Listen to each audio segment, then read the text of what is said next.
Hey guys, so Toon World 3, the Ghostly Sqaud, is finally completed. So I say we now talk about, what got me into making this and also how the Ghostly Sqaud came to be, because they are my own characters and of course not canon in the Danny Phantom universe whatsoever, which I'm sure some of you didn't know.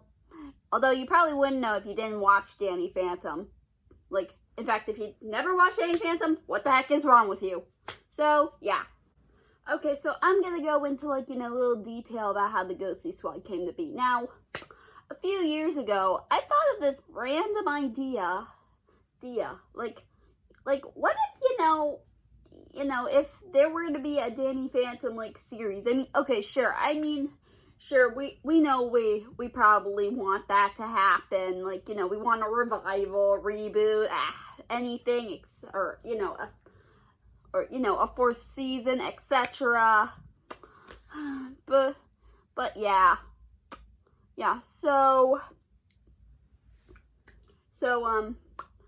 but I want to talk about how this whole Ghostly Sqaud, thing came to be. So, now, it all started when, I actually had this random idea in my mind. What the Danny Phantom, made, if Danny Phantom were to do a made-for-TV movie and, Nickelodeon would put on Netflix. Because I really want that to be a thing. Because, come on, Nickelodeon's already doing that to all their other, old shows from the past. So, yeah, why not do it to Danny Phantom? And you know what? I've already, given them flack for that. So I'm not gonna do it. So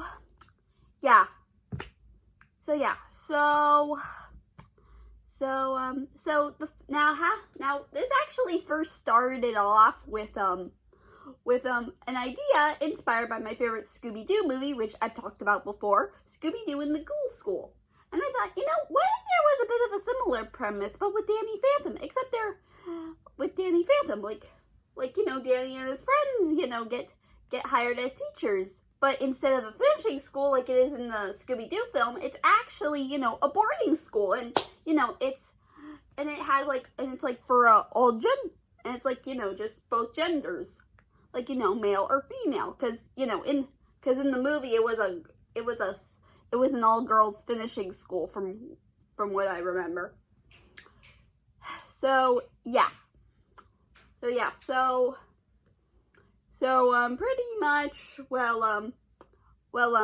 after pretty much I actually thought of the idea, and I thought of a few characters. Now, some of these characters did actually get changed later on, a few things, one, Skulker. I originally gave Skulker a daughter who was actually a big fan of Danny. She really loved him and she didn't want to hunt him like her father. And also Angon also had a son that was a prince, but of course I decided to change it into a daughter instead later on. And there was also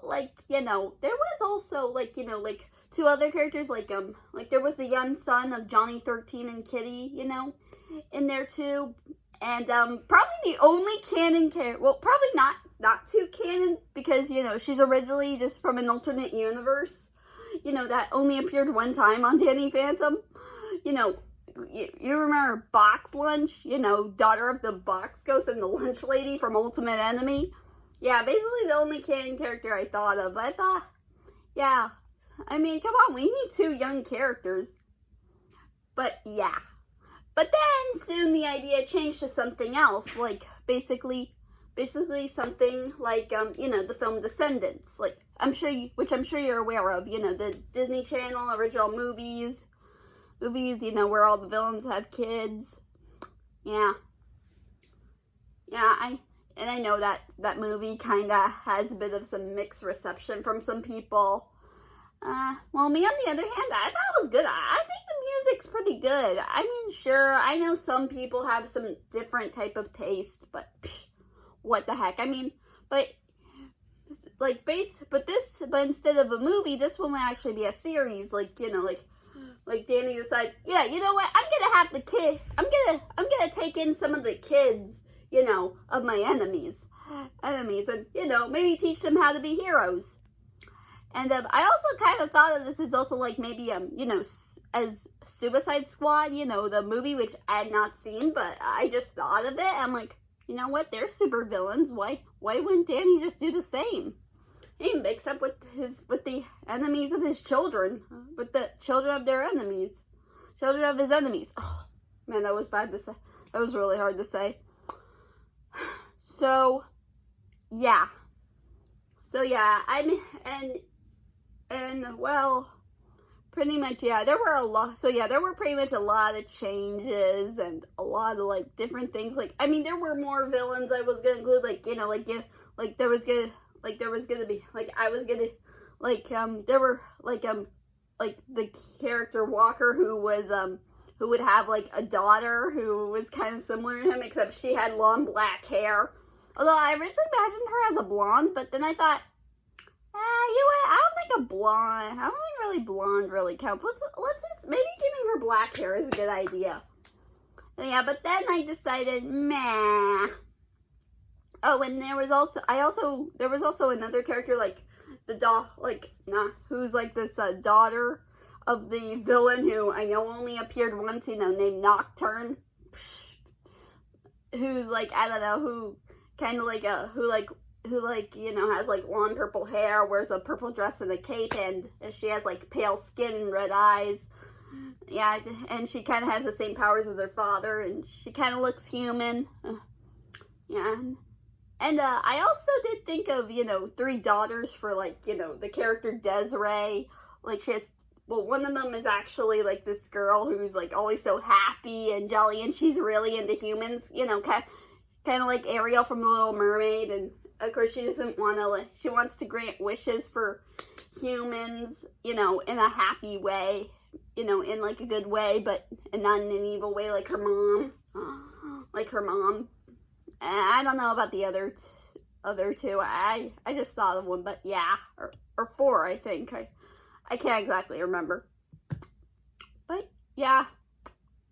But then after that, I finally made my decision. So I finally changed up. So now Skulker had a son and Anyone had a daughter. So yeah, and some of the rest stayed. Now a few things I did also include were although there are a few things that you may notice that were kind of inspired, I guess, by some stuff like you know, like the character Freaky Lynn. And to those of you wondering, yes, she was inspired by Harley Quinn, but instead of you know being like in love with him, she was more she actually just found her to be like, you know, a dad to her. And if you're wondering, yes, she was adopted, just so you know.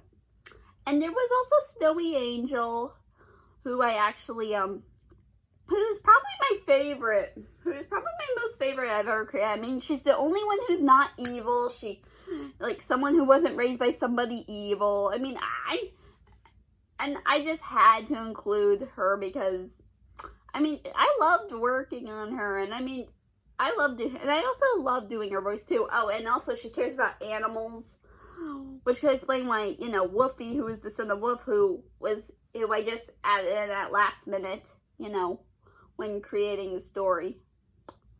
So, yeah. Now, I must say, another thing I think I noticed is that I didn't really imagine thinking I would turn the story would turn into a story where we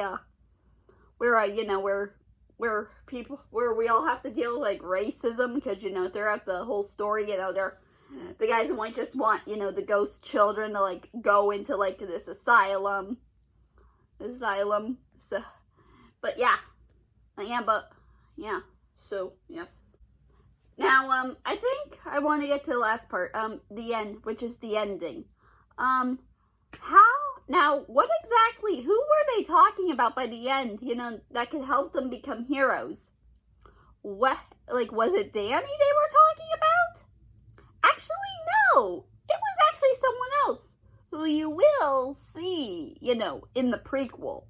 So, that's all I gotta say. Now, as of tradition, I will be,